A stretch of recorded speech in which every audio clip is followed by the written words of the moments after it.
भू बैकुंठ नगरी श्री बद्रीनाथ धाम में भी ऑरेंज अलर्ट का जबरदस्त असर दिखाई दे रहा है। बद्रीपुर में देर रात की बारिश तो नीलकंठ पर्वत क्षेत्र सहित नर नारायण पर्वत, सतोपंथ क्षेत्र सहित आसपास की चोटियों में लगातार बर्फबारी हो रही है। बारिश और बर्फबारी होने से धाम में कोहरे के साथ शीतलहर आई, सर्द हवाओं का सितम जारी है। यहाँ नीलकंठ क्षेत्र से आने वाली ऋषि गंगा तक भारी बारिश से उफान पर है। बावजूद इसके बद्रीनाथ धाम में बामणी गांव में मां नंदा को समर्पित नंदा अष्टमी मेले में मौसम विभाग के ऑरेंज अलर्ट पर मां नंदा के प्रति बामणी गांव के ग्रामीणों की अगाध श्रद्धा, भक्ति और आस्था भारी पड़ती नजर आ रही है।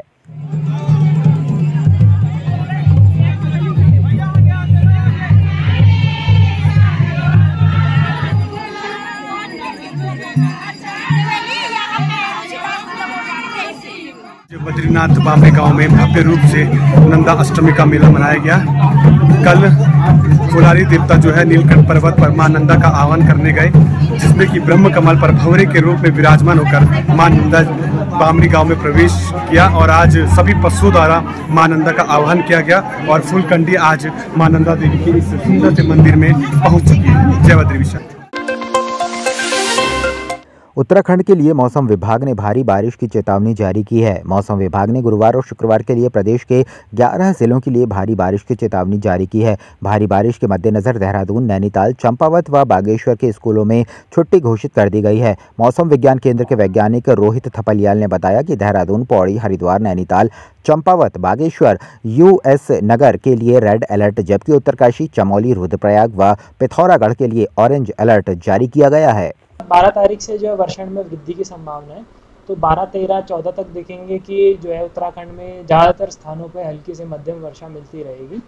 12 तारीख को जो चेतावनी की बात करेंगे, 12 और 13 तारीख को वर्षण में वृद्धि है। तो 12 तारीख को जो उत्तराखंड के प्लेन्स हैं और उससे लगे हुए जनपद हैं, जैसे कि नैनीताल, चंपावत, उधम सिंह नगर हैं खास करके, या बागेश्वर जनपद है, और ऐसे गढ़वाल में जो पौड़ी, देहरादून, हरिद्वार जनपद है, वहाँ जो है कुछ स्थानों पे भारी से लेके बहुत भारी वर्षा की संभावना है और कहीं कहीं वहाँ पे जो है अत्यंत भारी वर्षा भी मिल सकती है, जिसके लिए वहाँ पे रेड जो है वार्निंग इशू की गई है।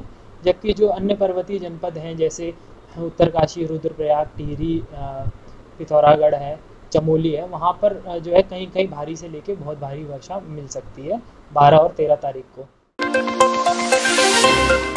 देहरादून की इंदिरा मार्केट के रीडेवलपमेंट का काम पूरी तरीके से ठप पड़ा हुआ है। ऐसे में यहां दुकान चलाने वाले करीब 600 व्यापारी मझधार में फंस गए हैं। दरअसल इंदिरा मार्केट की दुकानों को तोड़ने में प्रशासन ने खूब तेजी दिखाई, लेकिन नई बिल्डिंग का निर्माण महज 2% काम होने के बाद ही ठप हो गया। अब नई बिल्डिंग में दुकान मिलने का इंतजार कर रहे व्यापारियों की परेशानियां बढ़ गई हैं।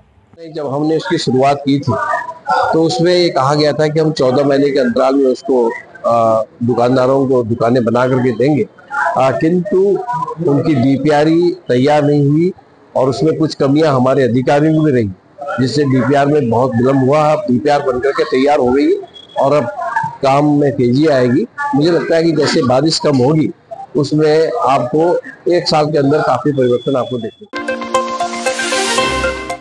देहरादून ऑटो शेयर यानी विक्रम वाहनों की सवारी क्षमता पर आरटीओ अब लगाम लगाने की तैयारी कर रहा है। आपको बता दें कि विक्रम में चालक के साथ पहले ही 2 सवारियां बैठाई जाती थी, जिस पर आरटीओ ने लगाम कसते हुए अब चालक के साथ वाली सीट को हटाने के निर्देश दे दिए हैं। इस बात को लेकर आरटीओ प्रशासन सुनील शर्मा ने कहा है कि विक्रमों की मूल क्षमता 6-1 है, लेकिन वर्ष 2016 में एक सर्टिफिकेट में कहा गया था कि कुछ विक्रम 8 सीटर हो सकते हैं। साथ ही उन्होंने कहा कि अब हाईकोर्ट की तरफ से निर्देश दिए गए हैं कि विक्रमों की क्षमता 6-1 रहेगी, जिसे देखते हुए विक्रम चालक के साथ की सीट को हटवाकर वहां पर जाली लगाई जा रही है। विक्रम है उनको उनकी जो मूल उनकी जो सीटिंग कैपेसिटी है वो 6+1 होती है, परंतु कुछ विक्रमों के बारे में एक सर्टिफिकेट दिया गया था 2016 में कि उनको 8 सीटर बनाया जा सकता है, जिसके सापेक्ष में कई विक्रमों को 8 सीटर में कन्वर्ट कर दिया गया था, परंतु इसके खिलाफ केस करा गया और अब हाई कोर्ट का इस निर्णय आ गया है कि सभी विक्रम 6+1 होंगे। तो जो भी विक्रम आज 8 सीटर हैं या 7+1 है, उनकी 1 सीट आगे की हटवाई जा रही है। अखिल भारतीय कायस्थ महासभा उत्तराखंड द्वारा हिंदुस्तान में पहली बार आराध्य भगवान श्री चित्रगुप्त जी की कथा का आयोजन किया जा रहा है। न्याय के देवता भगवान चित्रगुप्त जी की यह कथा देवनगरी ऋषिकेश में गंगा तट पर स्थित परमार्थ निकेतन में आयोजित होगी। यह कथा 15 सितंबर 2024 को सुबह 9 बजे से प्रारंभ होगी। कथा से पूर्व पूरे देश से आ रहे अखिल भारतीय कायस्थ महासभा के पदाधिकारियों की बैठक राष्ट्रीय अध्यक्ष सुबोधकांत सहाय की अध्यक्षता में आहूत है, जिसे कबीरा चौरा आश्रम में 14 सितंबर को किया जाएगा। हम लोग चित्रगुप्त भगवान की कथा लेके आ रहे हैं, जिन्होंने एक्चुअली अपनी लेखनी से जो धर्मशास्त्र हैं उनको एक दिशा दी थी, और चूंकि हम इसको उनके लिए प्रतिस्थापित कर रहे हैं तो इससे एक चलन हम बनाएंगे कि चित्रगुप्त कथा के माध्यम से एक हम प्रोसीजर लेट डाउन करेंगे कि कथानक ऐसा होना चाहिए और धर्म की व्याख्या इस तरह से होनी चाहिए जो शुरू में ब्रह्मा जी ने जिसके लिए सृष्टि में चित्रगुप्त भगवान का अवतरण किया था, जिसके लिए तपस्या करके चित्रगुप्त भगवान को वो लाए थे। काशीपुर के देवीपुर में देवी जागरण के दौरान दीवार गिरने से 2 साल के मासूम सहित दर्जन भर महिलाएं घायल हो गईं। सभी को राजकीय चिकित्सालय में भर्ती कराया गया है, जिसमें 4 महिलाओं की हालत गंभीर होने पर उन्हें रेफर कर दिया गया है। घटना आज सुबह 5 बजे की है। खड़गपुर देवीपुरा में अशोक कुमार तोमर के यहाँ देवी जागरण का आयोजन था। इस दौरान टेंट की रस्सी को छत की दीवार से बांध दिया गया। आज सुबह जब आरती की तैयारियां चल रही थीं कि तभी तेज बारिश व हवा से टेंट हिलने लगा, जिससे जीर्ण शीर्ण हालत में छत की दीवार नीचे आ गिरी। माता रानी का जागरण चल रहा था खड़गपुर देवीपुरा में, ठीक है, जात शुगर फैक्ट्री के पास में, जात के सामने, ठीक है।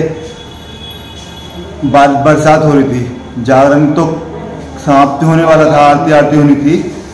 अचानक आंधी आई और ऊपर से जंगला गिर गया छत का।